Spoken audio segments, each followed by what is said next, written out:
satarım mı yağ satarım mı? Al satarım, al satarım. Tamam. A satarım. Yağ satarım, bal satarım. Ustam ölmüş, ben satarım. Al satarım, bal satarım. Ustam ölmüş, ben satarım. Zamba, zumba, dön arkana iyi bak. Zamba, zumba, dön arkana iyi bak. Zamba, zumba.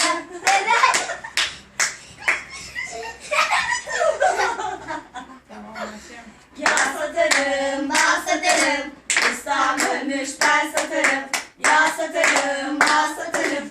Ustam ölmüş, ben satarım. Kömürlükte kömürlük, hanımlara ömürlük. 5 param olsa, o da benim olsa. Zamba, zumba, dön arkana iyi bak.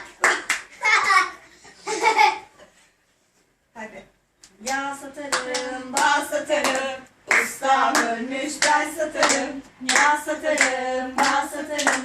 Ustam ölmüş, ben satarım. Kömürlükte kömürlük, ustama ömürlük. 5 param olsa, o da benim olsa. Zambak, dön arkana iyi bak. Zambak, zambak, dön arkana iyi bak. Zambak, zambak. Onunla vurman lazım. Hadi bir daha.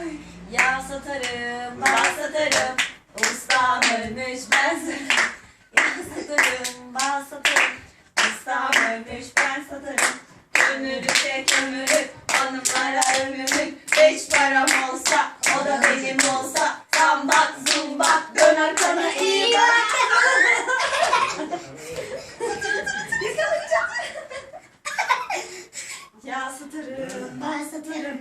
Ustam ölmüş, ben satarım. Yağ satarım, bal satarım. Ustam ölmüş, ben satarım. Kömürlükte kömürlük, hanımlara ömürlük. 5 param olsa, o da benim olsa.